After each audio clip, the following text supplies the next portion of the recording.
जाति भेद और नारी की मर्यादा। एकर्षि, एक अधिक ऋषि।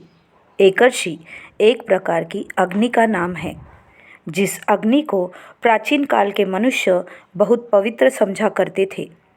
श्रुति में कहा गया है, व्रात्यस्त्वं प्राणैकर्षिरत्ता विश्वस्य सत्पत्तिः वयमाद्यस्य दातारः पिता त्वं मातरिश्वनाः।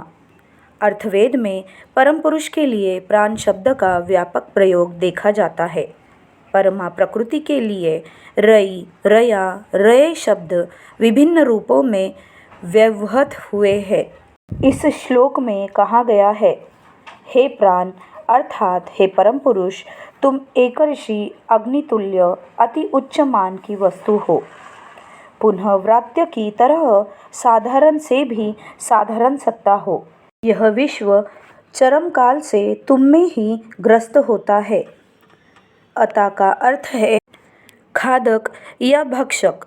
हे परम पुरुष, हम हवि के द्वारा और अन्यान्य विभिन्न रूपों में तुम्हारे ही तृप्त्यर्थ अनेक चीज़ें आहुति दिया करते हैं। हे प्राण, हे परम पुरुष, सकल सत्ता के सकल अस्तित्व के बीच जो चलच्छ शक्ति है, जो गतिशीलता है, तुम वही हो। प्राचीन काल या अति प्राचीन काल में मनुष्य अग्नि से परिचित नहीं थे। प्रागैतिहासिक आदिम मनुष्य फल मूल, कोमल साग पत्तियाँ और आम मांस खाकर जीवन यापन करते थे। आर्य लोग जहाँ निवास करते उन सभी स्थानों में श्वेत भालू और भेड़िया प्रभृति जंतुओं द्वारा अध्युषित थे। वे जिस तरह उन जंतुओं के आक्रमण से मृत्यु को प्राप्त करते, उसी प्रकार उन जंतुओं को भी वे अपने प्रस्तरास्त्रों की सहायता से हताहत करते। उन मरे हुए जीव जंतुओं का कच्चा मांस, विशेषकर यकृत, प्लीहा और पिंड उनका प्रिय खाद्य था। वे अग्नि प्रज्वलित करना नहीं जानते थे, अग्नि का प्रयोग भी नहीं जानते थे। भय से, भक्ति से वे अग्नि को अपना देवता मानकर चलते थे। आकाश के वज्र से डरते थे, सोचते इस वज्र के भय से विश्व प्रकंपित है, विश्व भीत संत्रस्त है। इस वज्र के राजा इंद्र है, वे सर्वे सर्वा है, इसलिए ये सबसे श्रेष्ठ है। इंद्र शब्द का एक मौलिक अर्थ भी है श्रेष्ठ। इंद्र को वे अपना पूज्य समझते। तुषार, तूफान के देवता मरुत उनकी एक और पूज्य सत्ता थी। समुद्र की उत्ताल तरंगे उनके मन में संत्रास की सृष्टि करती, इसीलिए उनके एक और मुख्य देवता वरुण थे। प्रागैतिहासिक मनुष्यों के सामने मुख्य देवता के रूप में अग्नि, इंद्र, वरुण, मरुत प्रभृति थे। इन बहुधा विकसित प्रबल प्रतापान्वित सत्ताओं के पीछे कोई एक अलग सत्ता है। उनकी खोज में जो लोग रहते हैं, प्राथमिक युग में वे ही थे ऋषि। इस खोज के अंदर से ही मानव संस्कृति के पूर्वाकाश में वेद की प्रथम उषा ने अपनी रक्तिम आभा उड़ेल दी थी। दिन बीतते गए, इसी रूप में कई सहस्त्र वर्ष बीत गए। लज्जा के आवरण के रूप में नहीं, शीत के कवल से बचने के लिए ही वे जीव जंतुओं के चर्म से गात्राच्छादन करते। यही तब के मनुष्यों की अवस्था थी। भाषा अविकसित थी, लिपि को वे खोज नहीं पाए थे, लेकिन पार्वत्य गुहाओं के अंदर दल बांधकर वे निवास करते थे। अस्त्रास्त्र और अस्ति अस्त्र व्यवहार करते थे। उन्हीं अस्त्रों की सहायता से वे गुहा के अंदर अपने प्रागैतिहासिक मनन और प्रत्ययाभिज्ञा के चित्र समूह अंकित करते थे। यही उनकी शिल्पकला का आदिमतम निदर्शन था। समय और आगे बढ़ा, उन्होंने अग्नि का आविष्कार किया। जिस दिन उन्होंने अग्नि का आविष्कार किया, बेहतर भाषा में कहा जाए तो उद्यान किया, वह दिन मानव इतिहास में एक स्मरणीय दिन था। अग्नि के आविष्कार तथा उद्भावन के साथ साथ अग्नि का व्यवहार भी शुरू किया। अग्नि का व्यवहार सीखने में कई शताब्दियां लगी। मनुष्यों ने धीरे धीरे अग्नि का व्यवहार सीखा। आम मांस के बदले दग्ध मांस का व्यवहार सीखा। अन्य खाद्य वस्तुओं के भी अर्धदग्ध कर, जलाकर, सेक कर, जिसके लिए वे ऊर्जु धातु का व्यवहार करते थे, सुस्वादु बनाकर खाना सीखा लवण का व्यवहार। प्राथमिक स्तर पर वे नमकीन मिट्टी चाटकर खाकर शरीर के लवणाभाव की पूर्ति करते थे। अंत में अग्नि की सहायता से और अन्य तरीके से मृत्तिका लवण तैयार कर उसका भी व्यवहार जान गए। मानव सभ्यता की ये जो एक एक विशेष अवस्थाएं हैं, माना जा सकता है इस समय से ही प्रागैतिहासिक मनुष्य ऐतिहासिक परिधि तथा परिभ्यू में उतर आए। उनकी गुहाओं के अंधकार की विभीषिकामयी रातों के बाद पूर्व गगन में आशावाद की प्रथम उषा ने झांकना शुरू किया। उषा उनके अन्यतम देवता हुए। अग्नि तैयार करने के प्रथम मुहूर्त ने मनुष्य को पृथ्वी के श्रेष्ठतम जीव के रूप में चिन्हित किया था। इस अग्नि की सहायता से ही उसने गगनचुंबी सभ्यता का निर्माण किया, जिसने परवर्ती काल में उसे सब कुछ दिया, केवल प्राण शांति नहीं दिया, और जो दिया उसमें थी सर्वस्पर्शी तथा सर्वोत्तर अहमिका। यह अहमिका ही हो सकता है एक दिन उसे धराशाही कर देगी। अत्युच्च तथा उत्तुंग शिखर से उसे धूल में पटक कर चकनाचूर कर धूल में मिला देगी। अग्नि उसे चाहिए, अग्नि के बिना उसका गुजारा नहीं होता। धातु का व्यवहार, चक्का बनाना, यान वाहन तैयार करना, अस्त्र शस्त्र निर्माण करना, कृषि के यंत्रादि, वस्त्रवयन के यंत्र, सब कुछ वह अग्नि के आशीर्वाद से पाता है। लेकिन आग की रचना करना तो सरल काम नहीं था। वह्नि प्रस्तर के साथ वह्नि प्रस्तर का घर्षण कर पहली बार उसने घर्षणाग्नि पैदा करना शुरू किया। वह अग्नि तो हमेशा सबके पास नहीं जा सकती, कुछ निर्दिष्ट ऋषियों के पास रहती थी। उस समय मनुष्य चिड़ियों की तरह घोंसले बनाकर ऊंचे वृक्षों की चोटी पर, मुख्यतः वन भूमि में रहता था अथवा पर्वतदेह की गुहाओं में रहता था। पर्वत और अरण्यानी दोनों का ही वैदिक भाषा में अन्यतम नाम गोत्र था। आरंभ में एक एक गोत्र की प्रधाना हुआ करती थी, एक एक नारी गोत्र माता। परावर्तित काल में पुरुष प्राधान्य का युग आया। गोत्र प्रधान होने लगे एक एक ऋषि पुरुष। जिस ऋषि के पास अग्नि रहती, उस ऋषि के गोत्रीय मनुष्य इसलिए विशेष गौरव का अनुभव करते। अग्नि रक्षक ऋषि को साग्निक या अग्निहोत्री कहा जाता था। अग्नि को वे देवता समझकर पूजा किया करते थे, इसलिए अग्नि के संतुष्टि विधान के लिए उत्तम कोटि का आहार्य अग्नि में आहुति देते। इस काम को वे हवन कहते। इस हवन क्रिया का साधारण नाम था यज्ञ। यज्ञ शब्द का अर्थ है कर्म विशेष, कर्म सत्कर्म। यात्र धातु का अर्थ है काम करना। यज अधिक गत्र बराबर याग। साग्निक ऋषि की अस्वस्थता में या अनुपस्थिति में उनकी पत्नी या पुत्र समीधा संप्रदान द्वारा अग्नि की रक्षा करते। यहाँ पत्नी शब्द के प्राचीन अर्थ के बारे में कुछ विचार किया जा सकता है। शिव के समय के पूर्व मनुष्य जाति में विवाह की व्यवस्था नहीं थी। पिता माता के दायित्व बंधन में बद्ध न रहने के कारण निरीह संतानें क्लेश भोग करती अथवा संतान प्रतिपालन का सोलहो आना दायित्व माता के कंधे पर आ पड़ने के कारण नारी जाति पर अत्यधिक दबाव पड़ता रहता, जिसके फलस्वरूप जीवन के अन्य क्षेत्रों में उनकी अग्रगति बाधित हो जाया करती थी। इसीलिए शिव ने युक्ति और शक्ति प्रयोग से इन अबद्ध स्वामी स्त्रियों को समाज बंधन में आने के लिए बाध्य किया।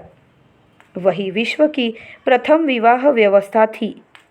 शिव जो व्यवस्था दे गए वही विभिन्न प्रवाहों में प्रवाहित होकर विभिन्न रूपों में अवस्था भेद से वर्तमान मनुष्य के युग में आ पहुंची है। शिव के समय के बाद सुविधावादी मनुष्यों ने स्त्री के सामाजिक स्तर को विभिन्न भागों में विभाजित कर दिया। मोटे तौर पर वे निम्नलिखित कई प्रकार के थे। 1. पत्नी। पत्नी उसे कहा जाता जो अपने स्वामी के साथ समान धार्मिक और सामाजिक अधिकार पाती और उनकी संतानें पिता के सभी प्रकार के धार्मिक और सामाजिक अधिकार उत्तराधिकार सूत्र से प्राप्त करती। 2. जाया। जाया उसे कहा जाता जो स्वामी के धार्मिक अधिकार नहीं पाती थी, किंतु उनकी संतानें धार्मिक और सामाजिक अधिकार पाती। 3. भार्या। भार्या उसे कहा जाता जो नारी स्वामी के धार्मिक और सामाजिक कोई भी अधिकार नहीं पाती, लेकिन विवाह के स्वीकृत रहने के कारण उनकी संतानें धार्मिक और सामाजिक अधिकार पाती। केवल वंशधरा को अवलुप्त होने से बचाने के लिए भार्या से विवाह किया जाता था, उन्हें कोई मर्यादा देने के लिए नहीं। इसीलिए कहा जाता पुत्रार्थे क्रियते भार्या। 4. कलत्र। बौद्ध युग के प्राक्काल में कलत्र व्यवस्था प्रवर्तित हुई। इस अवस्था को बौद्ध युग में उत्साह प्राप्त नहीं हुआ, कुछ प्रच्छन्न रूप में ही रह गई।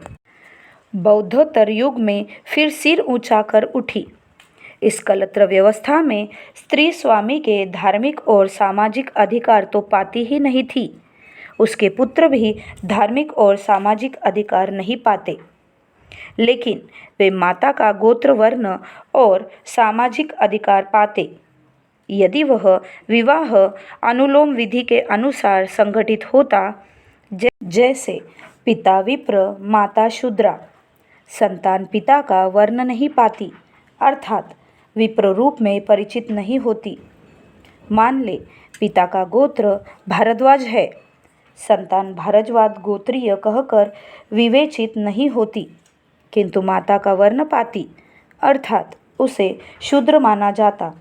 और मान ले माता का गोत्र था कश्यप, संतान को भी कश्यप गोत्रीय माना जाता। यह विवाह यदि समाज स्वीकृत तरीके से नहीं होता तो संतान माता का गोत्र वर्ण भी नहीं पाती, उसकी गिनती व्रात्य के रूप में होती। इस निबंध के प्रारंभ में जो श्लोक कहा गया है उसमें व्रात्य शब्द का व्यवहार किया गया है, अर्थात जिस युग का श्लोक है उस युग में अस्वीकृत पंचम वर्ग के रूप में व्रात्य शब्द का प्रचलन हुआ था। कलत्र शब्द का अर्थ यद्यपि स्त्री है लेकिन वह क्लीवलिंग है। कलत्र या कलत्रा न होकर कलत्रम होगा। भर्तुरेव हितमिच्छति तद कलत्रम। उसी प्रकार दार शब्द का अर्थ स्त्री है, किंतु शब्द पुल्लिंग है और बहुवचनात्मक है, इसीलिए नर शब्द के बहुवचन जैसा रूप होगा। इसलिए व्यवहार के समय दार न कहकर दारा कहना होगा, लेकिन चूंकि मूल शब्द दार है इसलिए विवाह करना अर्थ में दारा परिग्रह न कहकर दार परिग्रह कहना होगा। जिसकी स्त्री की मृत्यु हो गई हो उसे मृतदारा न कहकर मृतदार कहना होगा। जिसने विवाह नहीं किया है उसे अकृत दारा न कहकर अकृतदार कहना होगा। कहना न होगा कलत्र की संतानें पिता के सामाजिक और धार्मिक अधिकार नहीं पाती, इसलिए अग्नि रक्षा का अधिकार भी उन्हें नहीं रहता। कलस्त्र व्यवस्था में यदि समाज स्वीकृत तरीके से विवाह होता, वैसी स्थिति में मातृकुल के सामाजिक और धार्मिक अधिकार संतान को प्राप्त होते। मातृकुल यदि साग्निक होता तो संतानों को भी अग्नि रक्षा का अधिकार होता। 5. नियोग प्रथा। जिस काल में कौलीन्य प्रथा समाज की छाती पर एक विराट अभिशाप के रूप में सवार थी, आकस्मिक रूप में आगत धूमकेतु या उल्का की तरह उसी युग में नियोग प्रथा स्वाभाविक रूप से ही आई थी। बहुविवाहकारी कुलीन लोग उतनी स्त्रियों को अन्न वस्त्र देने में सक्षम नहीं होते थे। 2-4 स्त्रियां ससुराल में रहती थी, अन्य का जीवन पित्रालय में व्यतीत होता था। इन कुलीन कन्याओं की संतानें अनेक मामलों में अपने माता के विवाहित पति के पुत्र के रूप में परिचित होते हुए भी साधारणतः वे अपनी माता के अविवाहित पति के पुत्र होते। समाज में उस अविवाहित पति को कहा जाता था नियोग पति। संतानों के लिए था वह नियोग पिता और संतान उसके नियोग पुत्र होते थे। महाभारत में वर्णित पांडवगण सभी किसी न किसी के नियोग पुत्र थे। समाज ने इस व्यवस्था को एक तरह से मान ही लिया था। इस व्यवस्था में संतानों ने यद्यपि अपनी माता के विवाहित पति का गोत्र वर्ण पाती, सामाजिक और धार्मिक अधिकार भी पाती थी, किंतु रक्त का संबंध न रहने के कारण स्वभावतः पिता का गुणाधिकार पाती नहीं थी। इस नियोग प्रथा में कुलीनों की संख्या बहुत बढ़ गई थी, किंतु गुणगत उत्कर्ष बनाए न रखा जा सका। इस कुत्सित व्यवस्था के परिणाम स्वरूप कुलीनों के वैदुष्य का स्तर क्रमशः नीचे चला गया। ये जो सभी कुलीन नियोग पुत्र की संतानें थीं, यद्यपि उनके समाज स्वीकृत पिता के धार्मिक और सामाजिक अधिकार रहते, फिर भी पितृकुल की अग्नि की रक्षा करना उनके लिए संभव नहीं था। कारण वे पितृगृह में लालित पालित नहीं होते थे, उन्हें मातृलालय में रहना पड़ता था। इसलिए अग्नि की रक्षा का अधिकार होते हुए भी वे अग्नि रक्षक के रूप में गिने नहीं जाते थे। 6. प्रतिलोम व्यवस्था। जिस मामले में पिता उच्च वर्ण के होते और माता निम्न वर्ण की होती, उसी मामले में अनुलोम व्यवस्था से उत्पन्न संतानें पितृशासित समाज व्यवस्था में पिता का गोत्र वर्णन पाती, धार्मिक और सामाजिक अधिकार नहीं पाती, और मातृगत कुल व्यवस्था में माता का वर्ण गोत्र और सामाजिक एवं धार्मिक अधिकार सब कुछ पाती। किंतु यदि वह विवाह प्रतिलोम व्यवस्थागत होता तो उस मामले में वह समाज सम्मत विवाह हो या न हो, संतान केवल पिता का गोत्र पाती, वर्ण या अन्य कुछ भी नहीं पाती, और फिर माता का कुछ भी नहीं पाती। उस तरह की संतानों से देश में एक के बाद एक हजारों हजार छोटी छोटी जातियां बन जाती। बंगाल में भी इस प्रकार की छोटी छोटी जनगोष्ठियां या जातियां बनी थी और आज भी वे है। कहना न होगा कि इनमें किसी को भी अग्नि रक्षा का अधिकार नहीं था। इन घटनाओं से या विवाह प्रथा के इन विभिन्न प्रकार के हेरफेर को देखकर यह निश्चय ही जान सकते हो कि नारियां एक प्रकार के सुविधावादी पुरुषों के खिलौने मात्र थी। आज कागज कलम में अवस्था का परिवर्तन हुआ है, ठीक। वास्तविक स्थिति यथापूर्व तथा परम है। सद्बुद्धि प्रणोदित मनुष्य को उचित है कि इन सभी कुरीतियों और स्त्री जाति के प्रति अविचार के प्रतिवाद में मुखर हो और अविलंब इसका प्रतिविधान करे। शिव जो सामाजिक विमुक्ति का पथ दिखा गए हैं, उनके उत्तराधिकारियों को उचित है कि उस पथ को और प्रशस्त, सुविन्यस्त और सुगम बना दे, कंटकाकीर्ण नहीं। शब्द चयनी का दूसरा खंड एकर्षी।